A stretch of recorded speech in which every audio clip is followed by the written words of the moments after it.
ओम नमो भगवते वासुदेवाय। श्रीमद् भागवत महापुराण द्वादश स्कंद पहला अध्याय।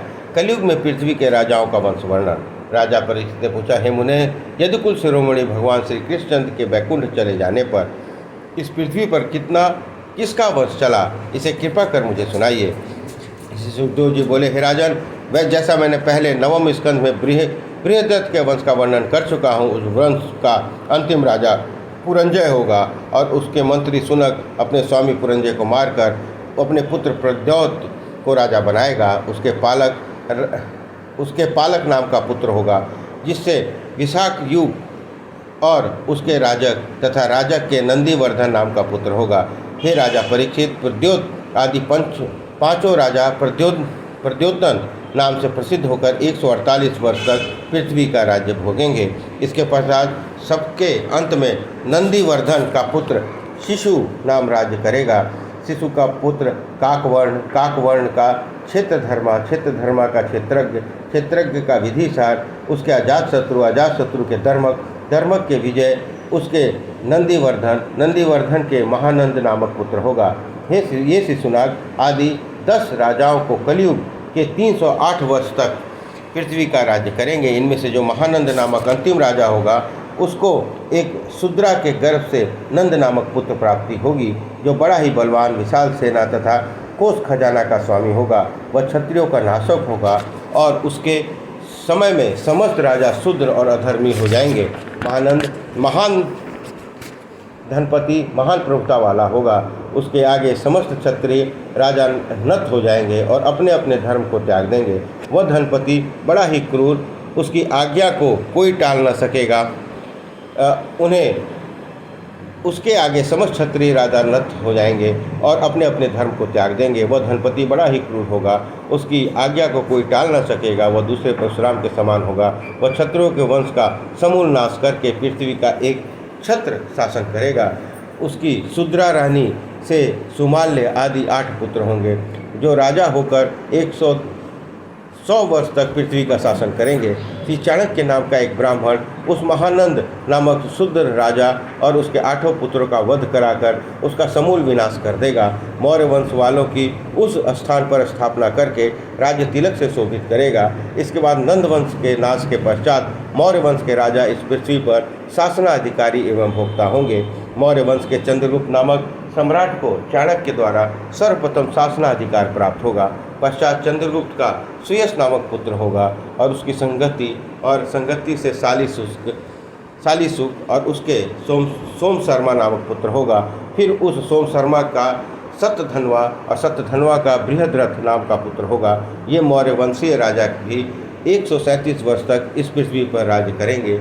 इसका जो बृहद्रथ नाम का अंतिम राजा होगा, उसका सेनापति पुष्यमित्र अपने स्वामी बृहद्रथ को मारकर स्वयं राजा बन बैठेगा और इस प्रकार शुंग राज्य की स्थापना में पुष्यमित्र पहला राजा होगा। उसके बाद उसका पुत्र अग्निमित्र, उसका सुज्येष्ठ, उसका सुमित्र, उसका भद्रक, उसका पुनिंद, उसके घोष और उस घोष के वज्रमित्र, उसके भागवत और भागवत के देवमूर्ति नामक पुत्र होगा।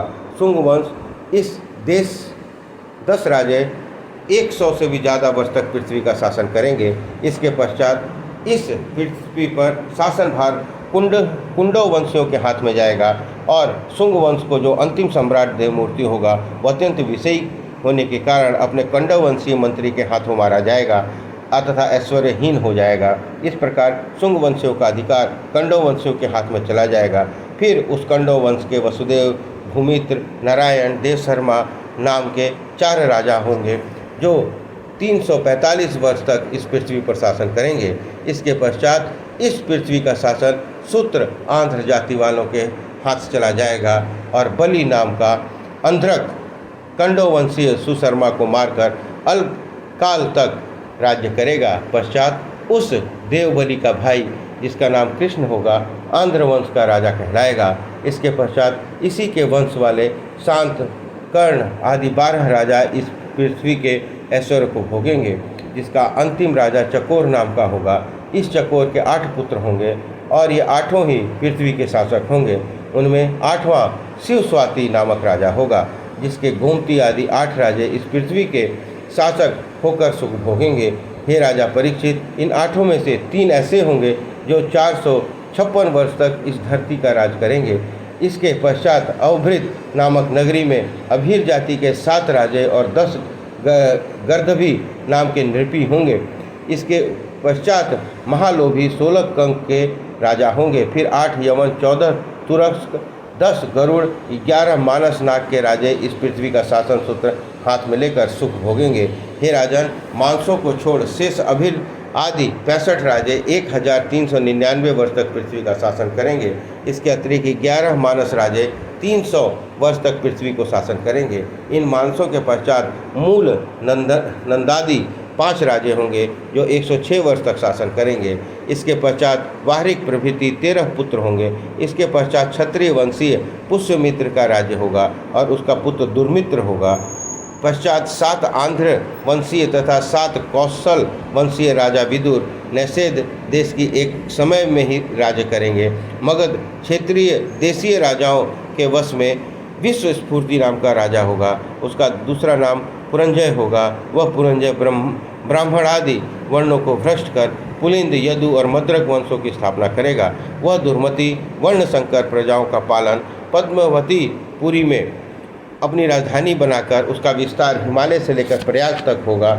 उस समय सौराष्ट्र, सूरत, अवंती, उज्जैन, आभीर, मथुरा, अर्बुद, आबू और मालवा देशों के ब्राह्मणादि उपनयन संस्कार आदि विहीन होने के कारण धर्म विहीन हो जाएंगे, जिससे ये इन देशों के राजा भी शूद्र प्राय हो जाएंगे। सिंधु और चंद्रमा नदी के समीपवर्ती देश कौंती, कराची और कश्मीर देश के समस्त राजा भी शूद्र और मलेच्छ होकर धर्म विहीन हो जाएंगे।